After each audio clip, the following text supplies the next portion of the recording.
Bienvenue à ces premiers numéros des dossiers économie et finances sur Canal Kin Télévision, ces magazines, cette chronique destinée à l'économie, mais aussi à la finance, ici sur Canal Kin Télévision. Aujourd'hui, nous recevons pour vous Gabi Kuba Bekanga, journaliste économique, mais en même temps, je précise aussi, parce que c'est la toute première fois pour lui de prendre la parole après les assises, le 9e congrès de l'UNPC, Union nationale de la presse du Congo, tenu à Mwanda. Il a été élu premier vice-président de l'UNPC, M. Bekanga Kuba. Gabi, bonjour et mes très sincères félicitations.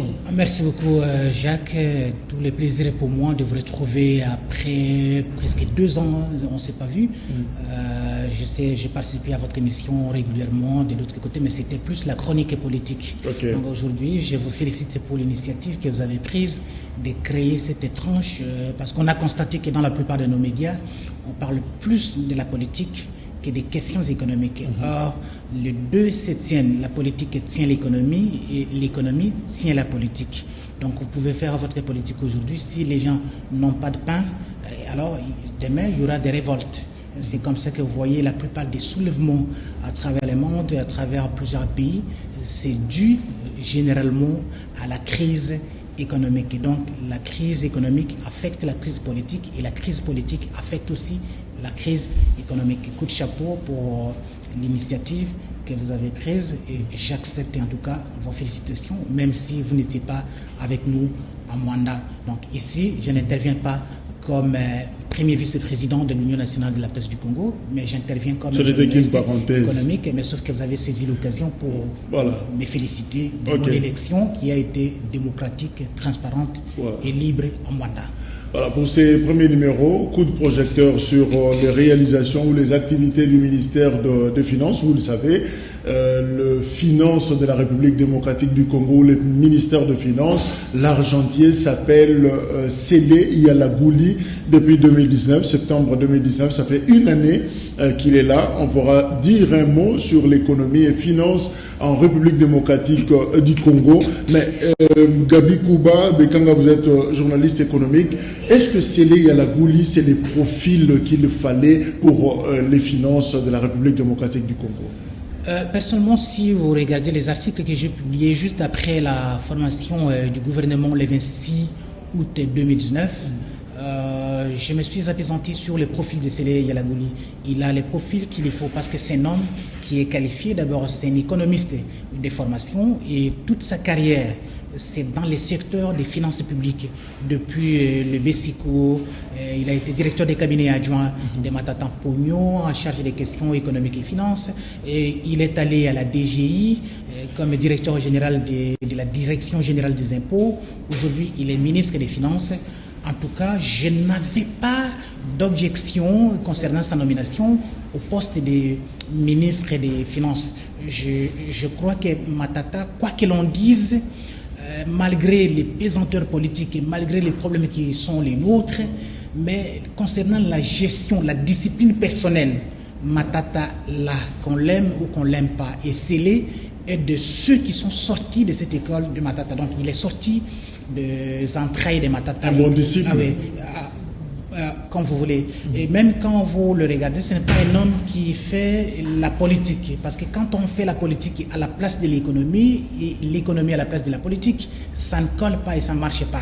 Donc, je peux dire que Yalagouli, c'est un technocrate. C'est un homme qui n'est pas un grand militant, même s'il y a des pesanteurs politiques actuellement avec l'architecture politique. Mais c'est le profil qu'il faut au ministère de l'économie.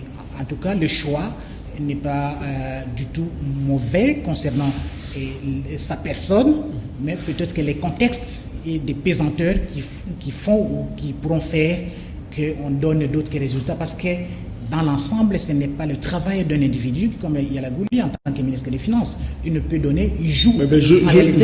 Justement, qualités et compétences, technocrate, oui, mais sur terrain, est-ce qu'il sait relever les défis économiques, les défis financiers même de la République? Il est extrêmement difficile, c'est comme je le disais, nous sommes dans un orchestre, chacun ne joue qu'une partition, donc ce n'est pas un seul individu qui doit relever le défi. Le défi, c'est l'ensemble du gouvernement et c'est l'ensemble de l'appareil étatique. Mais il est temps de se démarquer. Donc, j'ai vu, par exemple, depuis le mois de janvier, quand les travaux de ce bouton, à la fin de l'année dernière plutôt, et puis début janvier, lorsqu'il y avait un jeu de ping-pong entre Sélé Yalagouli et les directeurs des cabinets du président Tshisekedi, Vital Kamerhe. Bon, j'ai entendu des choses, les gens diraient que c'était Yalagouli parce qu'il appartenait à une autre famille politique, et que celle du président Tshisekedi, qui bloquait l'action du président de la République. Et aujourd'hui, les faits peuvent lui donner raison au regard du jeu de ping-pong qu'il y a eu entre le directeur des cabinets, Vital Kamerhe, et lui, ministre des Finances. Donc je peux dire qu'il fait sa partition, mais maintenant, à l'ensemble du gouvernement et à l'ensemble de l'appareil étatique, de prouver aussi que toutes les thèses peuvent converger vers un seul objectif, qui est le bien-être de la population et puis le développement du Congo. Vous voulez dire que Sélé Yalagouli, ce n'est pas l'homme qui bloque le président? Bon, bloquer le président, je ne sais pas, je ne termine pas en termes de blocage du président, mais je suis d'accord avec lui sur un certain point. C'est un humain, il est critiquable et à tous égards. Hein, il a des défauts. Yalagouli n'est pas un saint. Il n'est pas sorti de la planète Jupiter pour dire que nous n'avons rien à lui reprocher. J'ai été en désaccord avec lui à la fin de l'année dernière, par exemple, quand il inventait cette affaire de la gestion caisse.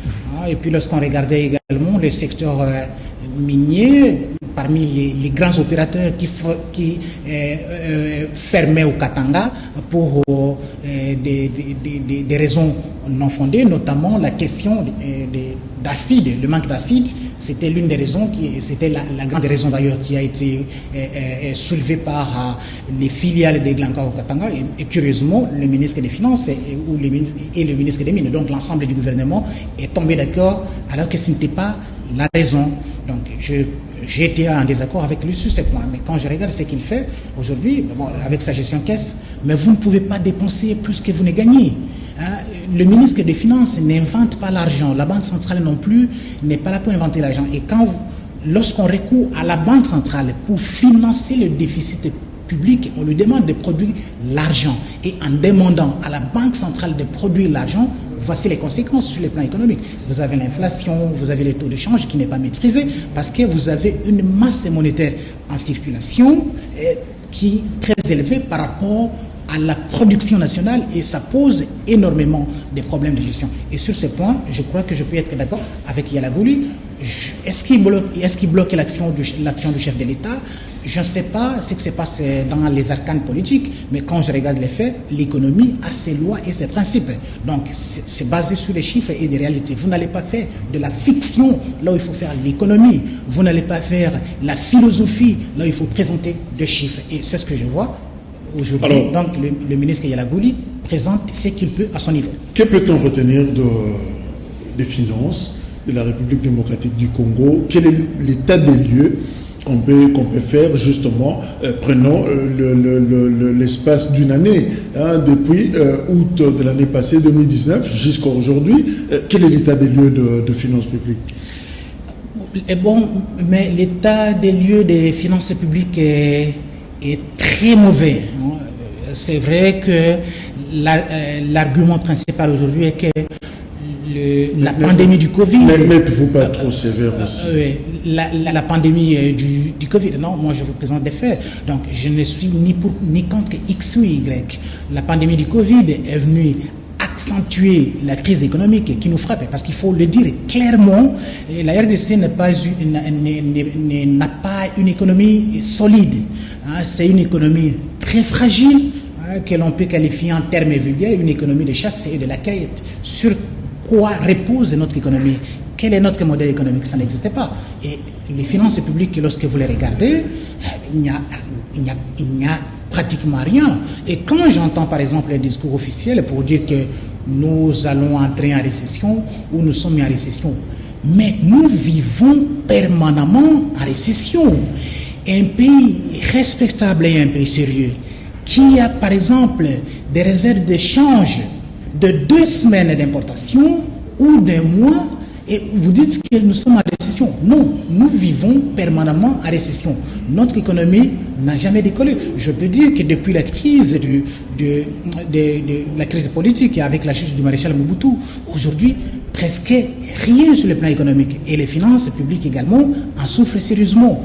Le phénomène, par exemple, qu'on a évoqué à l'époque du gouvernement Matata, le coulage des recettes, mais ça veut tout dire. Le phénomène, par exemple, Bilanga, à Kasumbalé, tout comme dans tous les postes frontaliers de la RDC, à Arou, au Nord Kivu, à Loufou. C'est vraiment un non-État. Lorsque vous regardez la gestion des finances publiques, vous dites qu'il n'y a pas un État. Donc, on ne gère pas les finances publiques. Et la situation des finances publiques est catastrophique. Regardez tout simplement le taux d'échange. Il y a eu un emballement général ici. Rappelez-vous, je vous ai transféré l'un de mes articles que j'ai publié sur le site Ouragan FM. À chacun, son taux de change. Donc, vous avez un pays où chacun détermine son taux de change. Et vous avez un pays où cohabitent plusieurs monnaies. C'est inconcevable, parce que la monnaie, c'est l'un des attributs de la souveraineté d'un État. Vous arrivez à Loufou, vous avez les Kwanza angolais qui cohabitent avec les dollars et les francs congolais. Vous arrivez à Arou, à la frontière avec l'Ouganda, c'est le shilling et les dollars américains. Et certains de nos compatriotes ne connaissent même pas le franc congolais. Vous pouvez acheter une banane ou un avocat, vous présentez les francs congolais, on vous pose la question, c'est quelle monnaie? Les gens préfèrent utiliser la monnaie ougandaise, le shilling ou le dollar américain à l'intérieur du territoire national. Juste ici à côté, même entre Congo, Brazzaville et Kinshasa, le fleuve Congo, vous avez les dollars américains et les francs CFA. Pourquoi? Parce que notre monnaie, c'est une monnaie faible que les économistes modernes appellent une monnaie paroissiale, donc qui ne traverse aucune frontière. Notre monnaie paroissiale, justement, oui. Mais alors, quid de l'aide extérieure? On entend parler des aides des partenaires, finalement, le FMI, la Banque mondiale a injecté, mais finalement, ça a quelle influence sur l'économie nationale? Oui. L'appui extérieur ne peut avoir une influence que si nous-mêmes, nous travaillons d'abord pour la production et pour la stabilité de notre économie, en appuyant sur des secteurs porteurs de croissance. C'est ce qui n'est pas le cas jusque-là, parce qu'on avait toujours le regard rivé sur les secteurs miniers, notamment la grande province du Katanga, où l'on exporte et l'État est un État rentier qui ne vit que des taxes et des impôts. On exporte les matières premières, on paie les impôts, l'État regarde dans ses caisses et effectue les dépenses. Vous ne pouvez pas vous en sortir avec une telle politique. Alors, la Banque mondiale, je vois que depuis plusieurs années, depuis le gouvernement Matata, la RDC a été en rupture avec la Banque mondiale, les institutions de Bretton Woods, disons-les comme ça, à cause des contrats miniers et du Katanga. Et lorsque Tshisekedi accède au pouvoir le 24 janvier 2019, il tente de relancer cette coopération. Mais la coopération est assortie des conditionnalités.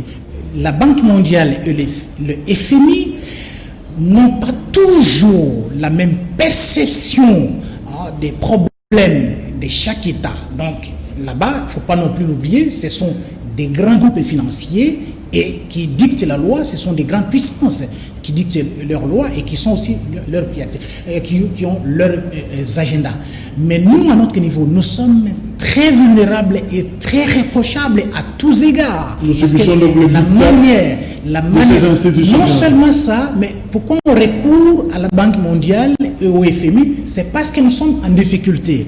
Est-ce que nous sommes en difficulté parce que les autres ne nous apportent pas leur soutien ou il y a un problème de gestion? Je peux dire à ce niveau qu'au-delà de la coopération entre la RDC et les institutions de Bretton Woods, tout comme le Club de Paris, le Club de Londres, nous avons un problème de gouvernance. Tout ce que nous venons d'évoquer ici, un peu plus haut, ce n'est pas la faute de la Banque mondiale. Le coulage des recettes, ce n'est pas la faute de la Banque mondiale. Et je reviens à votre question. Depuis que Tshisekedi est arrivé au pouvoir, il a tenté de relancer cette coopération. On lui a promis l'argent par la Banque mondiale pour la gratuité de l'éducation. Et Yala Gouli, le ministre des Finances, lorsque Tshisekedi a effectué une visite aux États-Unis l'année dernière, le ministre était là. Et dans les attributions du ministre des Finances, c'est aussi lui les points focaux entre les institutions financières internationales et le gouvernement de la République. Donc c'est lui notre représentant au niveau des assemblées des institutions de Bretton Woods. Donc il est chargé aussi de négocier et il a joué aussi un rôle important à ce niveau. Concernant l'appui, la Banque mondiale a imposé certaines conditions parce que quand tu sais qu'elle dit... Quelles sont ces conditions? Voilà. On ne saura pas citer toutes les conditions, on prend quelques-unes. En bref, on vous demande d'abord, les institutions de Bretton Woods demandent d'abord un audit complet de toutes les entreprises de l'État. On vous demande la restructuration et l'audit de la Banque centrale du Congo. On vous dit que la Banque centrale du Congo doit être auditée. Mais vous voyez, même le jeu de ping-pong actuellement, avec le travail, peut-être qu'on va en parler, l'inspection générale des finances, la Banque centrale du Congo. On a, oui, une direction d'audit interne, mais ce sont les mêmes. Il y a une sorte de conflit d'intérêts entre ceux qui sont appelés à auditer la Banque centrale du Congo et le travail qu'ils font à l'intérieur de la Banque centrale du Congo. Donc c'est l'une des conditions.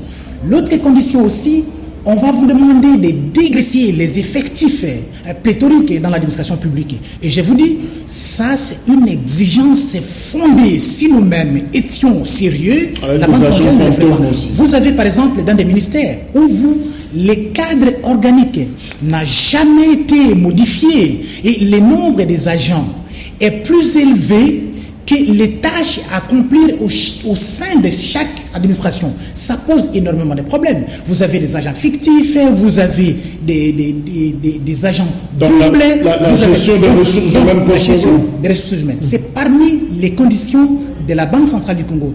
Les négociations également dans les contrats miniers, notamment du Katanga.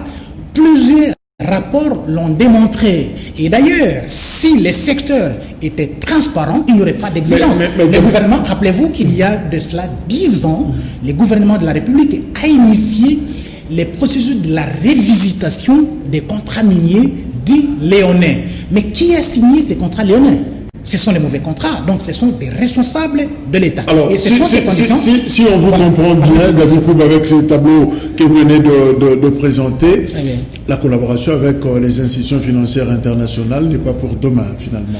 Parce qu'on dirait que la RDC pose un sérieux problème de gouvernance toujours. Mais déjà, les institutions internationales ont déjà effectué un pas. Concernant la gratuité de l'éducation, l'année passée, c'est le gouvernement, l'État congolais lui-même qui a financé le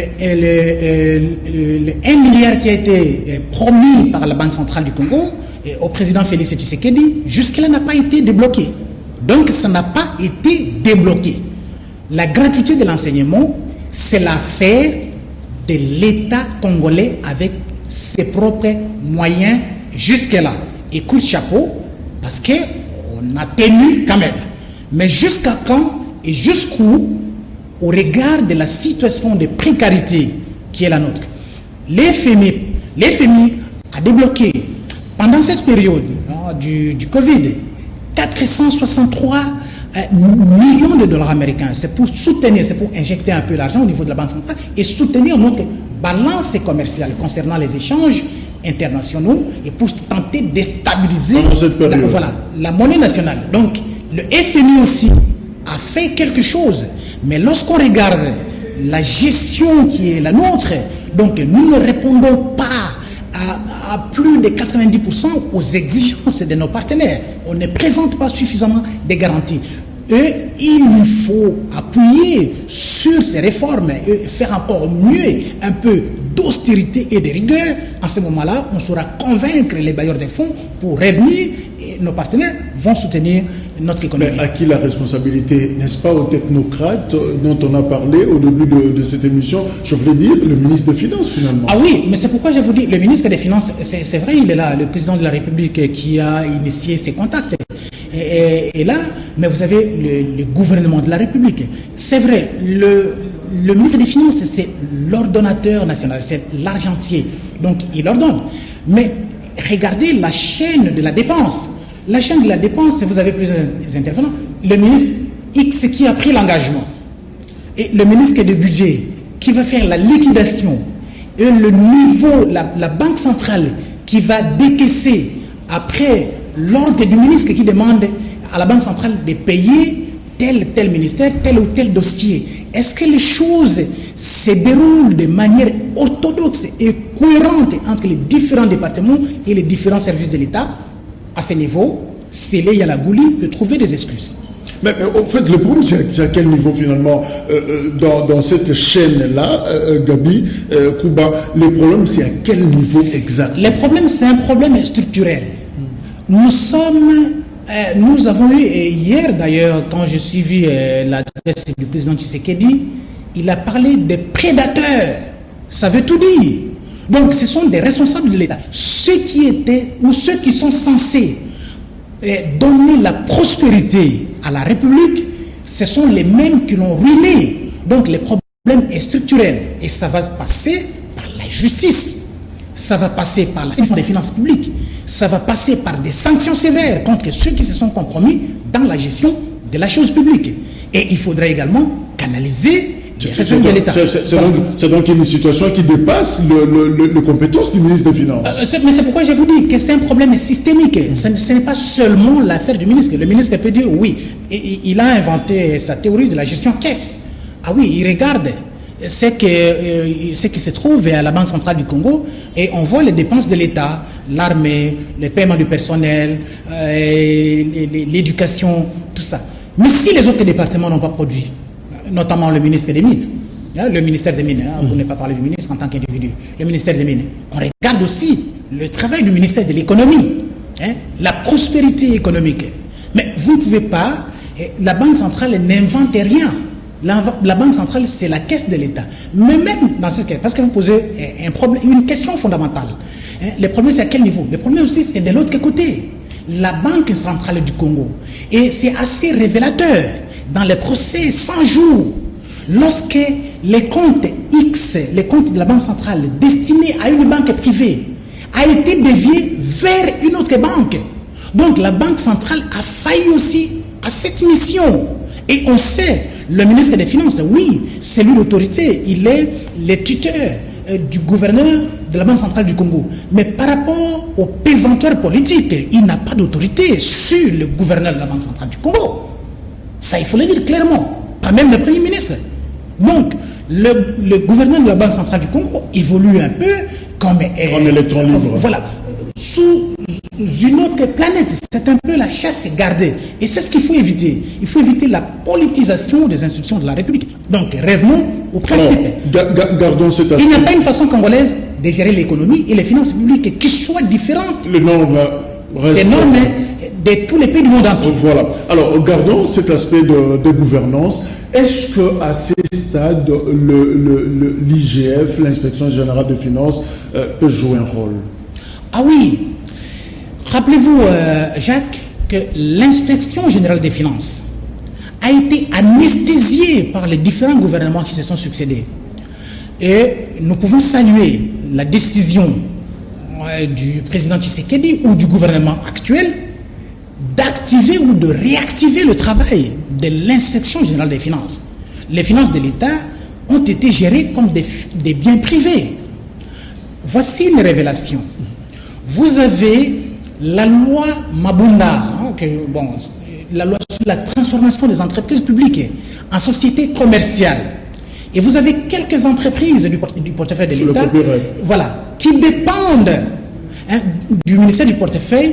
Et vous avez un organe technique qui est le Conseil supérieur du portefeuille. Mais vous avez des établissements publics et autres services qui ont été détachés de la tutelle du ministère du portefeuille et du Conseil supérieur du portefeuille, qui sont gérés aujourd'hui comme des biens sans maître. Donc l'argent, je peux citer quelques-uns. Je vous cite l'exemple de la Caisse nationale de sécurité sociale. Ce n'est pas un service. L'ex-INSS n'est pas sous la tutelle du ministère du portefeuille. Je peux citer l'exemple du cadastre minier. Ce n'est pas sous la tutelle du ministère du portefeuille. Je peux citer l'Institut des musées nationaux du Congo. Je peux vous citer l'Institut de la conservation de la nature.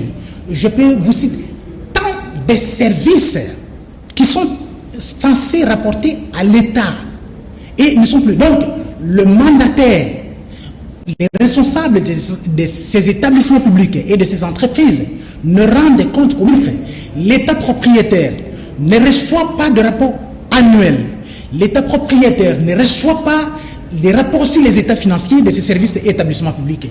Mais ce sont des biens que l'État a totalement abandonnés à la merci, oui, à la merci des individus. Donc c'est à ce niveau qu'il faut saluer l'initiative prise par le président Tshisekedi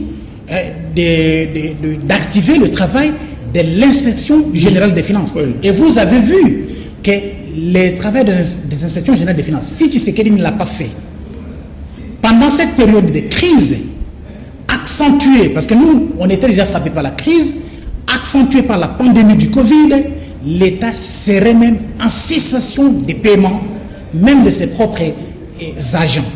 On aurait dû avoir des problèmes. C'est grâce à cette politique également qu'il y a un semblant, je ne dis pas que tout a marché, qu'il y a aussi un semblant de discipline, parce qu'on sait que l'IGF, c'est un peu le gendarme des gestionnaires. Mais justement, parlons de ces gendarmes des gestionnaires sous tutelle de la présidence. L'IGF relève de la présidence. Mais est-ce qu'il peut venir en aide au ministère des Finances, par exemple? Est-ce qu'il peut concrètement, j'insiste sur l'aspect concret, est-ce qu'il peut concrètement aider le ministère des Finances, essayer un peu d'ajouter une dose de gouvernance? Ah oui, mais bien sûr.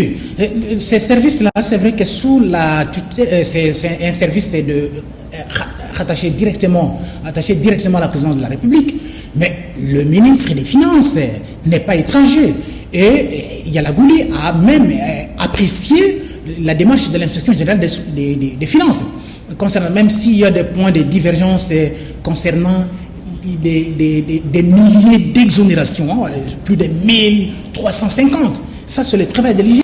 Les entreprises, par exemple, qui n'ont pas payé, qui ont des comptes à rendre au fisc, ça, c'est l'inspection générale qui le révèle.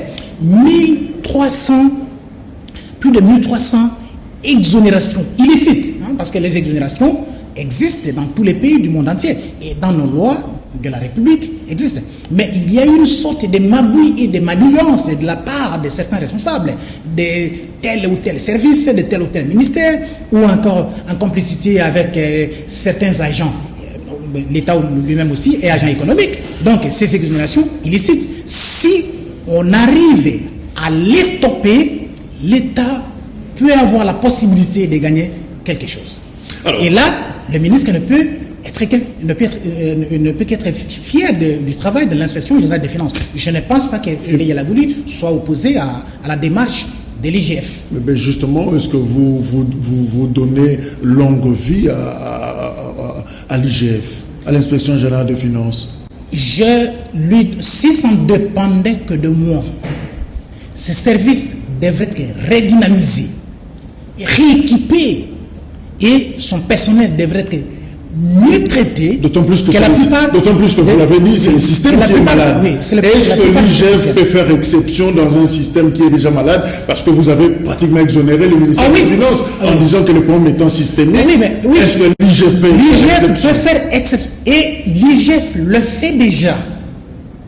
Vous et moi, depuis des années, ça fait pratiquement 7 ans ou 8 ans que nous n'avons jamais su qu'il y a eu des détournements dans tel ou tel secteur, qu'il y a eu, l'IGF a enquêté sur les fonds Covid. Espérons que la justice ira jusqu'au bout de la logique. L'IGF a enquêté sur cette affaire des exonérations illicites. L'IGF a enquêté sur les dossiers Transco. Donc, il faut lui donner des moyens et laisser ces services fonctionner en toute indépendance. Ces gens sont capables de produire un travail de qualité. Qui doit donner les moyens?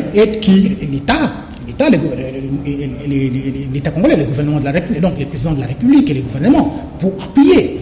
Parce que quand l'IGF commence ses révélations, vous voyez le jeu de ping-pong. Et d'ailleurs, l'inspection générale des finances a fait même l'objet d'une campagne d'intoxication et de diabolisation de la part de ces prédateurs qui ont bénéficié de la mafia financière avec une économie criminelle. Donc une économie de guerre, hein, pas seulement là où tirent les armes, mais la mafia s'est tellement enracinée que lorsque Jules Alinguetti, Batou Benga et consorts ont tenté, vous avez suivi le tollé que cela a soulevé. Et d'ailleurs, les ballons d'essai, c'était cette affaire des 15 millions de dollars de la décote des pétroliers. Vous croyez que l'argent sur la décote des pétroliers est né avec Tshisekedi? Non, ça a toujours existé. Ça continue? Et ça existera. Mais pourquoi dans le passé, l'IGF qui était au courant n'a jamais enquêté sur un tel dossier? Vous vous posez la question. On peut se poser la question là-dessus. Parce que ça a toujours existé.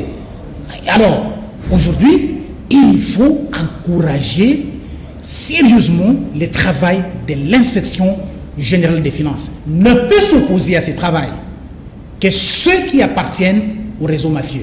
Okay. Certes, il peut y avoir des abus, hein, mais à l'IGF, il n'y a pas que des saints. Mais il faut encourager ce travail. Nous sommes dans la démarche en deux. Vous avez parlé de la gouvernance, mais aussi parmi les problèmes de l'économie congolaise, il y a aussi la production. Ah oui, il se pose un sérieux problème sur la production. Lorsque vous regardez, la RDC n'est pas un pays qui produit. Et tout ce que les Congo peut produire, ce sont les matières premières, notamment les mines, ou encore le pétrole. Bon, le pétrole pour une seule entreprise. Est-ce qu'on peut nuancer? Ah oui. La RDC ne produit plus ou ne produit pas? Bon, à l'accession de la RDC à l'indépendance, jusqu'à un certain moment avant la réalisation, nous avions plus de 10 000 petites et moyennes entreprises. Savez-vous, aujourd'hui, nous sommes à combien? Moins de 2 000. Et même pour les 2 000. De 10 000 à 2 000. Ah oui, on avait plus de 2 000. Or, en Chine, une seule province compte 100 000 petites et moyennes entreprises. 100 000 petites et moyennes entreprises. Chez nous, ce n'est pas le cas. Donc, je peux vous rejoindre pour dire que la RDC ne produit plus. Même ce que nous produisons, oui, c'est comptabilisé, tout ça, on regarde notre PIB. Mais dans notre produit intérieur brut, si vous preniez le produit national brut, c'est nul. C'est nul. Qu'avons-nous réellement? Parce qu'on parlait des mines, comme notre production. Et le drame est que ce que le Congo produit est exporté à l'état brut. Et ce que le Congo consomme, parce que l'économie repose aussi sur la production, la consommation, la distribution et la consommation. Déjà la consommation, on a un sérieux problème. Notre pouvoir d'achat est très faible. On ne peut pas consommer. Et la distribution, on distribue quoi? Parce que vous n'exportez pas. On produit quoi? Et quand vous regardez la production, la seule entreprise qui produit du pétrole, c'est une entreprise étrangère qui exporte le pétrole brut, qui n'est pas transformé au Congo. Alors qu'à l'époque, il y a eu la SOCIR qui raffinait le pétrole à Mwanda. Aujourd'hui, ce n'est plus le cas. Vous avez les entreprises minières du Katanga, l'âme par exemple de notre économie, ce sont des entreprises étrangères.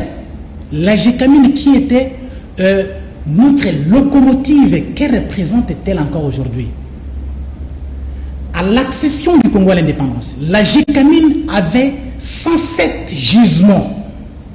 107 gisements, retenez bien ces chiffres. Et aujourd'hui, nous sommes à combien? Moins de 10 gisements appartenant à la Gécamine.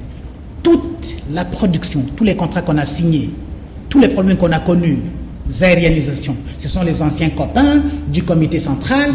Et quand les Belges, les Portugais, les Grecs sont partis, encore un problème de gouvernance qui dérange la production. On a aérianisé les entreprises, revenaient aux copains qui faisaient la politique, qui n'avaient pas une vocation économique. Et ça a commencé à partir de là. Et ça s'est poursuivi. Aujourd'hui, accéder à un poste de responsabilité, c'est-à-dire avoir une mainmise sur les finances, sur le patrimoine de l'État. C'est ce que ça signifie. Mais il faut que ça s'arrête à un certain moment. Alors, qu'est-ce qu'on produit?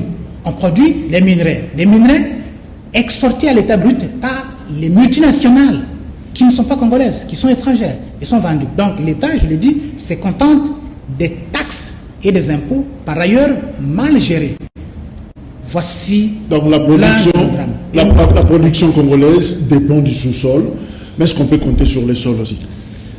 J'ai entendu dans l'un des discours du président Tshisekedi parler de la revanche du sol sur le sous-sol. Je peux dire que ça ne peut pas être une revanche. Il faut plutôt exploiter les deux pistes. Parce qu'aucun pays n'abandonnerait un sous-sol si riche au profit du sol. Et aucun pays non plus n'abandonnera un sol immensément riche avec autant de terres. Toutes les provinces de l'ARDC ont une vocation agricole, juste pour se consacrer à l'exploitation minière. Il faut combiner les deux. Et en combinant les deux, on peut avoir de bons résultats. Donc, sur cet aspect, on peut croire que si les décideurs appuient là-dessus, nous avons la possibilité de gagner. Simplifions les choses, franchement, parce que là, les choses sont simples. Ça devient très compliqué. C'est pas compliqué. Non, je vous l'ai dit. Oui. Nous sommes un peuple, une nation potentiellement riche. Oui. On le dit. Depuis l'école primaire, nous l'avons appris. Mais ce qui est grave ici, on ne sait pas comprendre que nous sommes incapables, notre production est nulle, incapable de produire. Oui. Mais le pays voisin, je cite le Rwanda voisin, est aujourd'hui l'un des producteurs en train de produire ce qui vient de chez nous. En fait, qu'est-ce qui explique cette faiblesse dans la production? C'est quoi en fait la raison? C'est toujours un problème de gouvernance? D'abord, notre instabilité politique ou sécuritaire chronique depuis 25 ans, ou bien depuis les troubles qui ont précipité la chute du maréchal Mobutu. Êtes-vous sûr que le monde nous regarde avec autant de confiance, avec tout ce qui se passe? Ça, c'est le 1. Deuxième élément, le comportement de nos décideurs depuis des années. Est-ce que vous croyez que les autres ont confiance en nous? Autre fait. Quand vous parlez des autres, vous parlez investisseurs ou oui, mais les investisseurs, ça ne sert à rien d'aller dans un forum. Moi, j'ai participé à plusieurs forums sur ceci, forum sur cela. Aucun investisseur ne viendra parce que notre ministre est allé exposer en Australie, à Washington et à Toronto, et il a dit aux investisseurs, venez, il y a du cuivre, il y a du café à l'Équateur, il y a du caoutchouc à l'Équateur, il y a du diamant au Kasaï. Il faut que les investisseurs viennent. Pourquoi on parle de l'amélioration du climat des affaires depuis des années? Mais les affaires ne s'améliorent pas. Le Rwanda a su appâter les partenaires et les investisseurs. Stabilité, c'est vrai, des problèmes politiques, il y en a, et il y en aura toujours. Mais il donne l'image d'un État attractif. Est-ce que vous savez que Gulf, Volkswagen, a construit une usine de montage au Rwanda? Oui. Hein? Est-ce que vous savez que l'Ouganda a construit, il y a 2 années, une usine pour la transformation de l'or? Et lorsqu'on posait la question au responsable de l'usine, il disait que l'essentiel de l'or qui sera traité en Ouganda viendrait de la République démocratique du Congo. Mais regardez la proximité entre l'Ouganda et la province orientale, regardez la situation sécuritaire dans l'ex-province orientale et vous comprendrez que l'économie de guerre alimente l'économie de l'Ouganda. Et c'est pareil avec le Congo. À l'époque, nous avions la Somenke, qui était une association des Belges et des Allemands, et puis du gouvernement congolais. Aujourd'hui, c'est la Sakima. Là où les drames que vous avez suivis récemment dans une mine d'or à Kamituga, c'est dans les mines de la Sakima, cédée à une firme canadienne, Banro Corporation, à travers une convention. La Sakima est l'ombre d'elle-même. Même l'immeuble qui abrite la Sakima sur l'avenue Lukusa, la Sakima aujourd'hui n'est propriétaire que d'un seul niveau de cet immeuble. L'immeuble a été vendu, revendu, vendu, revendu. Demain, ne soyez pas surpris d'apprendre que la Sakima est devenue une entreprise sans domicile fixe dans la rue. Voilà le problème. Le Rwanda a construit une entité de traitement du coltan. Les coltans, tous nos téléphones, les appareils, donc les minerais sanifères, les coltans, la cassitérite qui nous donne l'étain, et puis la wolframite. Mais contrairement à ce que certaines personnes affirment, le Rwanda produit du coltan dans un district. Mais ce n'est pas la même quantité. Donc vous avez des petites mines. La RDC, c'est le réservoir de minerais stanifères. Mais avec l'insécurité dans l'est du pays, Les Rwandais, pendant 25 se ans, servent également de nos réserves. et quand vous avez, oui, les mines comme celles de Bissier, les mines de Kalaïbouing et Bissier dans le territoire de Walikale, il y a des avions qui décollent, qui décollent de Kenya, de l'Ouganda, du Rwanda, qui atterrissent, qui amènent des pistes dans les petits villages, qui achètent du coltan à l'insu ou en présence des agents de l'État et qui décollent. Et toute la commission, la voie de sortie, c'est où? C'est vers l'Ouganda. Et la taxation, les problèmes que nous avons, les problèmes structurels que nous avons avec notre administration, tous les services, les tracasseries, l'insécurité qu'on sort. Les gens préfèrent exporter via le Rwanda. Alors c'est le Rwanda qui fait les bénéfices de ce qui devrait revenir à l'État. Et lorsque vous regardez, les mines restent en effet, parce que le téléphone portable, les appareils électroniques de manière générale, n'ont jamais été si miniaturisés avec la guerre de l'Est du pays. Comment voulez-vous, dans les conditions qui sont les nôtres, et avec cette économie de guerre, qui peut profiter aux multinationales, aux grandes puissances, aux pays voisins qui font la sous-traitance, qui financent les mêmes, qui est cet investisseur qui peut prendre les risques de venir injecter parce que autant de millions le climat n'est pas approprié dans une situation qui est la nôtre. Et contrairement au cuivre et au cobalt, l'exploitation artisanale, si l'exploitation artisanale peut faire l'affaire des industries électroniques, des grands consommateurs finaux, mais ce n'est pas comme le cuivre et le cobalt, où il faut investir, où la production artisanale ne peut pas faire l'affaire, s'il vous plaît, oui, j'ai terminé cette idée, ne peut pas faire l'affaire des grands consommateurs. En ce moment, mais la moindre des choses, c'est de se rabattre sur cette exploitation artisanale qui ne leur coûte absolument rien et ils font des grandes affaires. Vous avez présenté un tableau pratiquement sombre de la situation économique et financière en République démocratique du Congo. Alors, pour terminer, que peut-on attendre du ministère des Finances, finalement? Les solutions, j'entends les discours depuis des années, mais ça, il y a un confrère qui m'a fait cette remarque pour dire, mais pourquoi tu es si pessimiste? Je dis non, je ne suis pas pessimiste, je suis seulement réaliste au regard des faits que j'ai. On parle de la diversification de l'économie. C'est là que j'ai évoqué l'idée, j'ai repris la citation de Tshisekedi de la revanche du sol sur le sol. Donc il faut combiner tout à la fois. Et j'entends ces discours. Depuis, surtout avec les gouvernements, le régime de Kabila, diversification de l'économie. Mais jamais l'économie n'a été diversifiée. Le service, par exemple, où est-ce que vous les placez? Les services, on voit aujourd'hui les booms des télécoms. Hein? On voit ce qu'apporte l'électronique.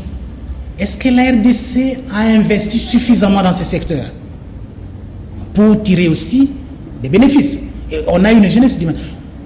Dans les pays anglo-saxons, contrairement à nous qui avons une tradition francophone où on va à l'université, on prend les diplômes, on a un diplôme et puis on cherche les boulots.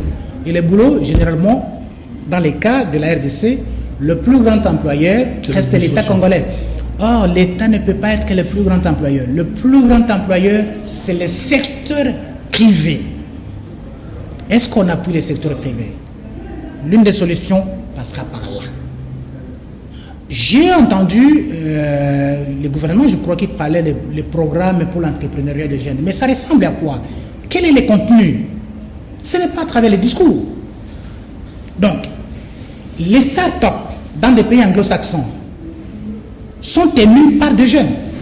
C'est rare de trouver dans ces entreprises, dans des start-up, des responsables qui ont 45 ans. Les plus âgés ont notre âge. Et ce sont des jeunes de 19, 20, tout ça, moins de 40 ans généralement, qui tiennent des start-up. Et c'est aussi un élément qui permet de créer la richesse. Le secteur agricole. Oui. Un drame. L'escroquerie à ciel ouvert de Bukangalonzo. Le secteur agricole. On en parlera dans un autre... Ça sera peut-être un autre numéro. Il faut aussi appuyer sur le secteur agricole. Voilà, on en parlera. Exploiter tous les secteurs, hein, converger vers un seul objectif, qui est la prospérité économique, ça nous donnera des résultats. Donc, il y a lieu de revisiter notre économie finalement. Voilà, révisiter l'économie, définir un modèle économique l'énergie. Ça sera peut-être qu'un dossier au cours d'une autre émission. D'une autre émission. Donc, et avoir la gouvernance, mais aussi la justice. Les prédateurs ne peuvent rester indéfiniment impunis. Sinon, on pourra injecter des millions pour soutenir l'économie. Rien ne marchera quand on sera en face des prédateurs. Nous sommes arrivés à la fin de ces premiers numéros. Gabi Kouba Bekanda, je rappelle que vous êtes journaliste économique. Merci également de votre passage sur notre plateau. Et je crois que vous serez d'ailleurs le consultant permanent de ces émissions dossiers économiques et finances en République démocratique du Congo. Merci également à vous pour votre fidélité et je vous fixe rendez-vous au numéro prochain. Merci. Au revoir.